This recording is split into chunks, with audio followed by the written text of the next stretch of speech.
Are you ready?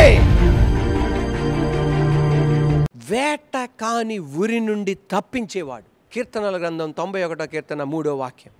వేట కాని ఉరి నుండి ఆయన నిన్ను విడిపించును, నాశనకరమైన తెగులు రాకుండా నిన్ను రక్షించును. ఇంకోసారి చదువుదాం అందరం. వేట కాని ఉరిలో నుండి ఆయన నిన్ను విడిపించును, నాశనకరమైన తెగులు రాకుండా నిన్ను రక్షించును. వేటగాడు అంటే ఎవరు అంటే ఎక్స్పీరియన్స్డ్ మ్యాన్. ఆయన అంటే ఒక ట్రాప్ ఏర్పాటు చేయడంలో, ఒక ఉచ్చు ఏర్పాటు చేయడంలో, వల ఏర్పాటు చేయడంలో ఆయన అనుభవస్తుడు, అనుభవం కలిగిన వాడు. నువ్వు పక్షులను పట్టుకోవాలనుకొని వల వేసామనుకోండి, నీ వలలో ఒక పక్షి కూడా చెక్కబడదు. ఎందుకని? నీకు అనుభవం లేదు. ఒక జంతువును బోన్లో పట్టించాలనుకోండి, అది నీ వలన కుదరదు. ఎందువలన? నీకు అనుభవం లేదు. కానీ వేటగాడు అలాంటి వాడు కాదు. వేటగాడు ఎలాంటి వాడు తెలుసా? ఒక్కసారి కాదు, ఎన్నోసార్లు ఎన్నో పక్షులను ట్రాప్ చేశాడు, పంజరములో ఇరికించాడు. అటువంటి వాడు, అటువంటి అనుభవస్తుడ చేతిలో నుండి కూడా నేను నిన్ను విడిపించగలను. సాతానుగాడి మామూలు అనుభవం కాదు. మనలాంటి వాళ్ళని ఎంతోమందిని చూశారు. కానీ దేవాది దేవుడు వాడి యొక్క ఉరి నుండి, వాడి యొక్క ఉచ్చు నుండి దేవాది దేవుడు తన కృప చేత మనల్ని తప్పిస్తున్నాడు. నేను ఒక వీడియో క్లిప్పింగ్ చూశాను. ఆ క్లిప్పింగ్ చూడండి. ఆ కోతి ఆ ట్రాప్లో చెక్కబడింది, ఆ ఉరిలో చెక్కబడింది. అది ఎంత ప్రయత్నం చేస్తుందో చూడండి. అది ఎంత ప్రయత్నం చూడండి. మీరే చెప్పండి, అసలు ఈ కోతి బయటికి రాగలదా?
దేవుని బిడ్డలారా, మీరు చూశారు, అది బయటికి రావటం అసాధ్యం. కానీ ఇంకొక మూగ జీవి వచ్చి దాన్ని బయటికి తీసింది. ఈరోజు నిన్ను నన్ను మనం ఆ ఉచ్చులో నుండి, మనం ఆ ఊరిలో నుండి బయటికి రావటం అసాధ్యం. యేసు ప్రభువారి దగ్గరికి పాపము చేత, వ్యభిచార పాపము చేత పట్టబడిన యవనస్తురాల్ని, ఆ మధ్య వయస్కురాల్ని తీసుకొచ్చారు. ప్రతి ఒక్కళ్ళు చెప్పింది ఏంటి తెలుసా? ఆమెను రాళ్లతో కొట్టి చంపమని. ఆ ట్రాప్లో, ఆ ఉరిలో చిక్కబడింది. కానీ పంజరాన్ని పగలగొట్టి పక్షిని తప్పించినట్లుగా దేవాది దేవుడు వాళ్ళ ఊరి నుండి నా దేవుడు తప్పించి స్వతంత్రపరిచాడు. కొన్నిసార్లు చూడండి, ఆవులను తాడు కడతారు. ఆ మెడ భాగంలో తాడు కట్టి వదిలేస్తారు. అది ఏం చేస్తుందంటే, తాడు ఎంత బారుందో అక్కడ దాకా వెళ్తుంది. అక్కడ దాకా వెళ్ళి మళ్ళా ఆరంభానికి వస్తుంది. మళ్ళా ఏమనుకుంటుందంటే అటెటో వెళ్ళిపోవాలనుకుంటుంది ఈ ఆవు. మళ్ళా తాడు ఎంత దూరం కట్టారో అక్కడ దాకెళ్ళి మళ్ళా వచ్చేస్తుంది. మళ్ళా ఎక్కడికి వెళ్ళాలనుకుంటుంది, అక్కడ దాకెళ్ళి మళ్ళా ఎక్కడికి వచ్చేస్తుంది. మళ్ళా ఎక్కడికో వెళ్ళిపోవాలనుకుంటుంది, కానీ అక్కడ దాకెళ్ళి ఆ తాడు ఎంత బారుందో మళ్ళా ఆరంభానికి వస్తుంది. కొంతమంది జీవితాలు అలాగే ఉంటాయి. ఎలా ఉంటాయి తెలుసా? 5 సంవత్సరాలు వాళ్ళ వ్యాపారం చాలా బాగుంటుంది. మరలా ఆరంభానికి వస్తారు.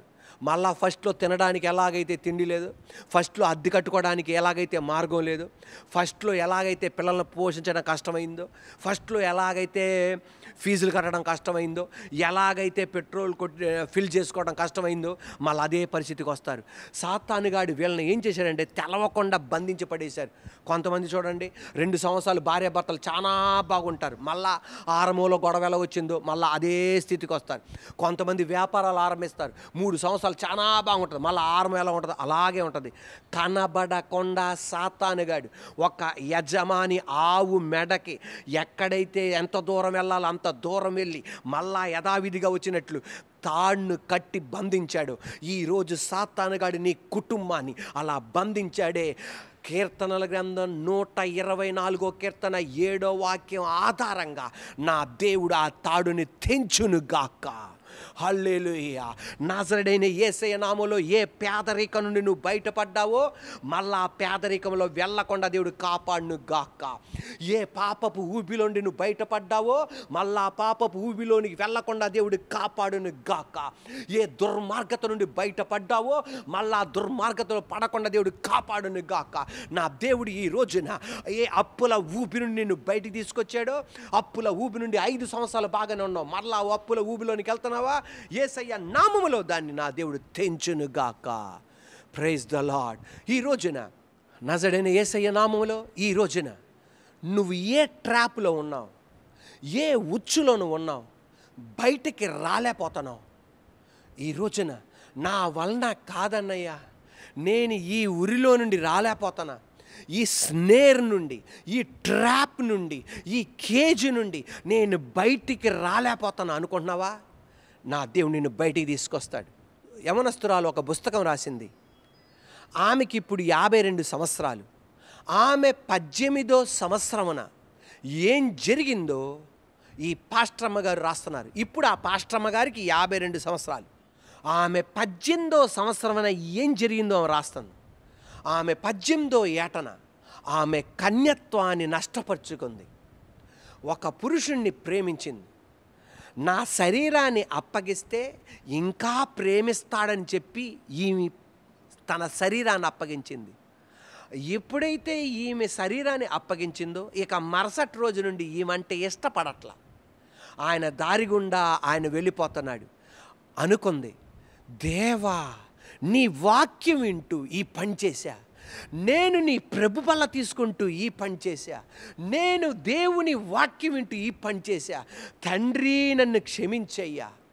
ఆమె 18వ ఏట నుండి దాదాపు 30 సంవత్సరాలు వచ్చే వరకు ఎప్పుడు వాక్యం విన్నా మనసంతా వేదనగా ఉండేదంట. కన్యక మరియ గురించి చెప్తుంటే, దేవా నేను ఆ లిస్టులో ఉండాలనుకున్నా, నేను ఉండలేకపోయా. యోసేపు గురించి ప్రసంగం వింటే నేను ఆ లిస్టులో ఉండాలనుకున్నా, ఉండలేకపోయా. నేను రాహాబు లిస్టులోనికి వెళ్ళిపోయా.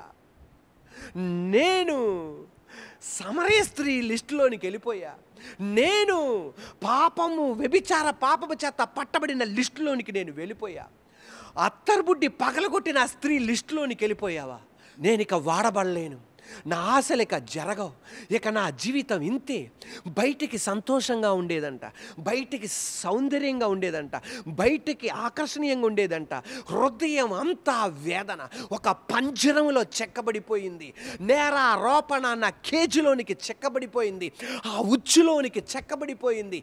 ఎప్పుడు వేదన వేదన దుఃఖం. కానీ అలా ముందుకు సాగుతుండగా ఒకరోజు దేవాది దేవుడు ఆమెతో మాట్లాడాడంట.